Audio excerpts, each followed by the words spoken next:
Now, being a ventriloquist, I've become a bit lazy over the years because, of course, I don't use a puppet theatre. So I have my very good friend Chris Benham here, who's going to be leading us through some very vital aspects of what you do when you're bringing a puppet up in a puppet theatre and how you actually use the puppet theatre. Welcome, Chris. Hi, Dan. Good to have you here. All right, now let's find out first of all about when a puppet comes up into the puppet theatre. We already talked about walk on, walk off, but let's see how a puppet comes up. Yeah. What you should do is you should have the puppet staged at the right height so that when you're kneeling with your hand lifted above your head, the puppet's exactly at the right height, which you'll see when the professor comes on as I kneel up.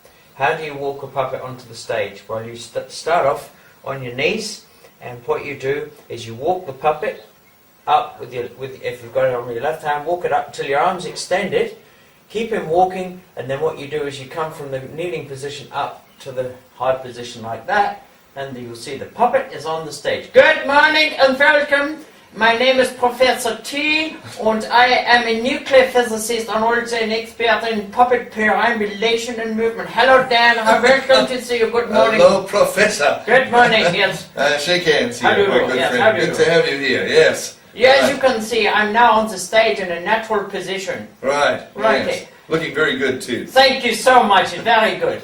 To get the puppet off the stage, you must always walk the puppet towards the center of your body, turn him around towards the center of the body, and then collapse your knees first before bringing your arm down. So if you follow me, I will walk off the stage now, and you will see how I do it. Goodbye, Professor. Goodbye!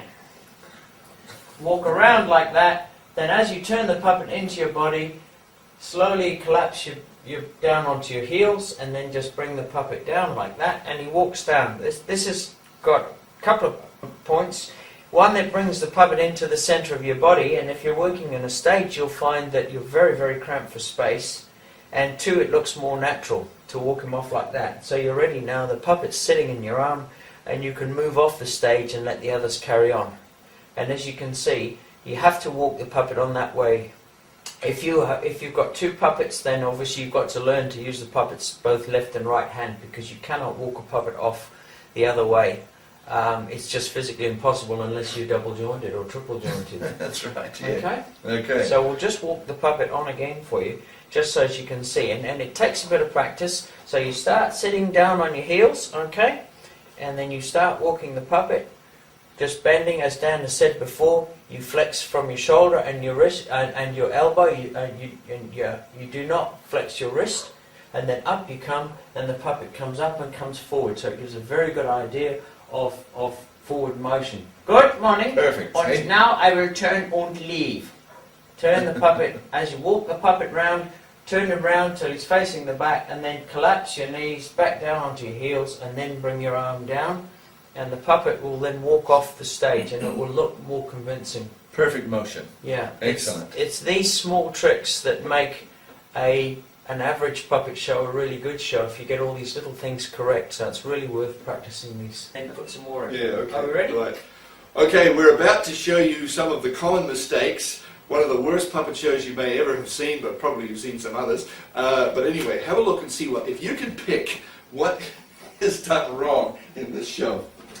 All right. Okay. Okay, Raina? Ready, okay. Ready?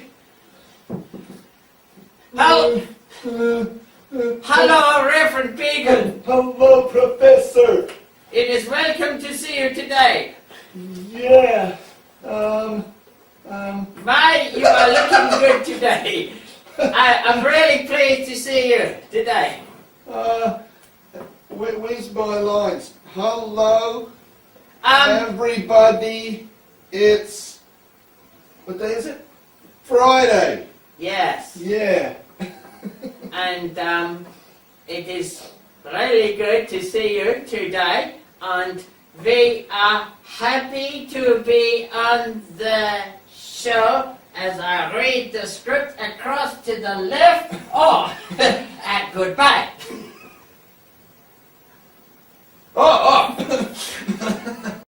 The faults that we had in that previous clip, right? The first one was, on my side, was a rocket entry, which looks absolutely appalling.